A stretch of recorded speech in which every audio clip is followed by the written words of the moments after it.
sorry for the kids that they've had to experience such evil. We begin today's News at Noon with breaking news out of Georgia. 4 people are dead and 9 others are in the hospital after a shooting at a high school about 50 miles northeast of Atlanta. The Georgia Bureau of Investigation just confirmed those numbers within the last hour. A suspect is also reportedly in custody. It happened around 9:30 this morning at Appalachia High School in Winder, Georgia. Officers swarmed the campus and students rushed for shelter in the football stadium. One student told the Associated Press that he heard about 10 gunshots and didn't believe it was real until he heard an officer yelling at someone to put down their gun. At this point, authorities aren't releasing much details. I want to give our sympathies to our community, our school system, our kids, our parents that had to witness this today. Obviously, what you see behind us is an evil thing today. This is going to take multiple days for us to get answers as to what happened and why this happened. According to the school district, students are being released to parents and guardians. Shirley Powers says her grandson is a senior at the high school and is now safe with his mom. He was with the principal, and the principal told him, run to the band room, don't look back, just keep running. I feel really sorry for the kids that they've had to experience this, and the parents who got those phone calls that it was their child. We expect another update from the sheriff's office in Atlanta in about an hour. Meanwhile, here overnight, police responded to at least 2 shootings. One person was shot and killed on Southwest 3rd between Burnside and Ankeny in downtown Portland. Police responded to this shooting just after 3:30 this morning. A witness who works in that area told us he saw a group of people standing in the parking lot and heard some people arguing before those shots were fired. Police say someone drove the victim to the hospital where they later died. We don't have any information this afternoon about a suspect. A few hours earlier, there was a shooting on Southeast 127th and Stark. Portland police say that there was a fight between 2 people that knew each other, leading to one of them being shot. The victim is in the hospital with life-threatening injuries. Police say the shooter took off. We'll update you as we learn more.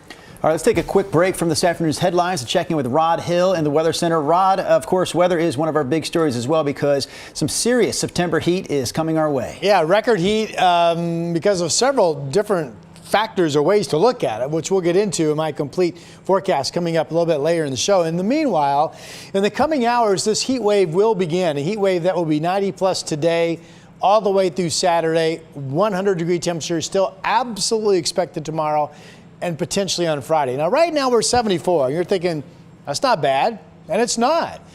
But confidence is full that we will have a 20-degree warm-up this afternoon, taking us to 86 at 2 o'clock and 95 at 5 p.m. and still 87 this evening. Everybody has cleared out, even up north and also along the coast. This is Three Rivers Golf Course in the Kelso area up in Cowlitz County. There's our Snookwinds Casino Resort camera in Lincoln City, where there will be 80-degree temperatures this afternoon.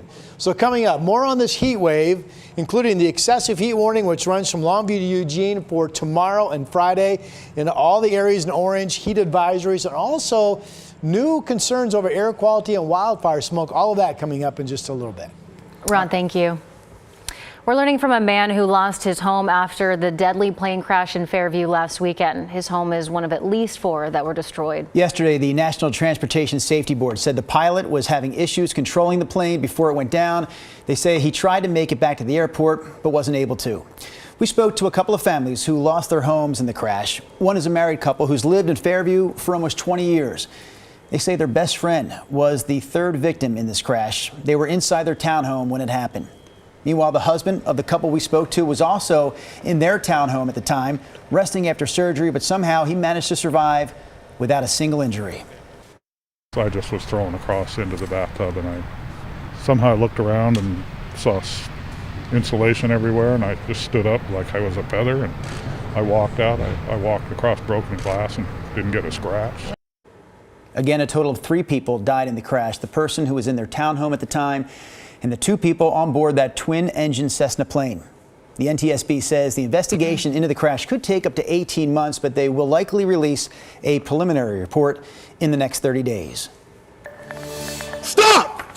Get down to your knees. In Washington, officers have arrested a suspect they say is connected to a shooting spree on I-5 in the Seattle area. In total, 6 cars were hit. 2 people were put in the hospital. State Patrol says one of them was a person driving to Portland who realized once they got here that there was a bullet hole in their vehicle. The shooting started around 8:30 last night. Cars were hit in both the north and southbound lanes of the interstate in King and Pierce counties, and it appears the victims were chosen at random. Around 2 yesterday morning, police made the arrest, saying the suspect's vehicle matched the description in each case.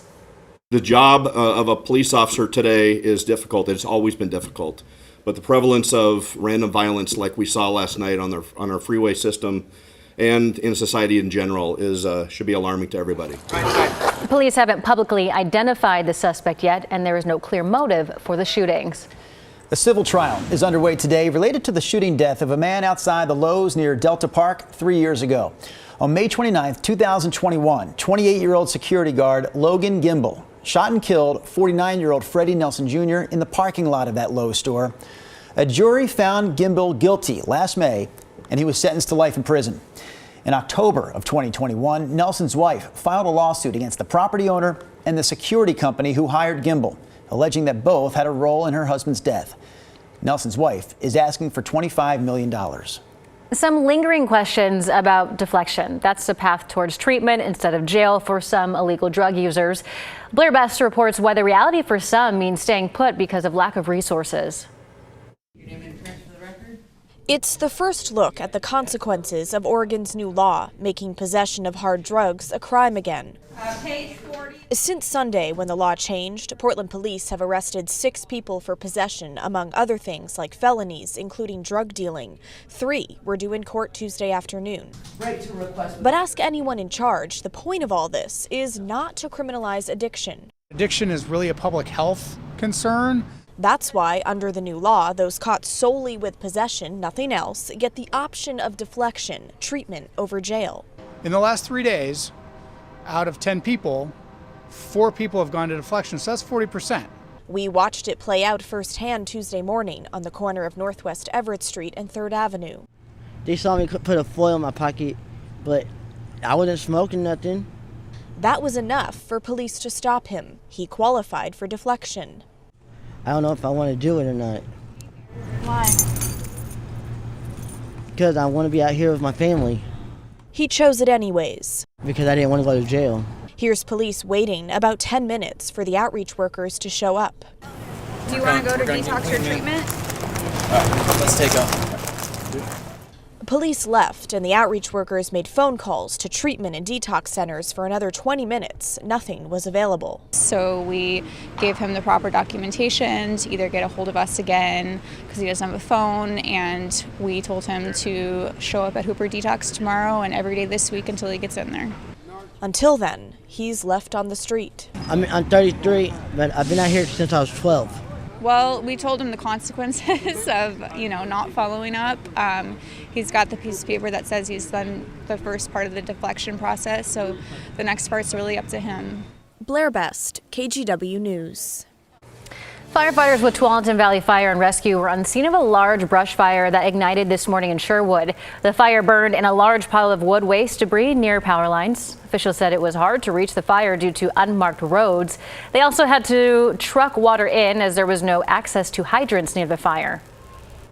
We're moving into a period of some hot weather coming up soon, and obviously we want to make sure this fire is out before that weather comes over the next couple days. Fire crews are expected to stay on scene for several hours as they work to make sure that the fire is completely out. Portland Fire, in the meantime, is asking for help finding the person they say set a fire outside one of their stations over the weekend. This was Saturday morning on East Burnside in the Montevilla neighborhood.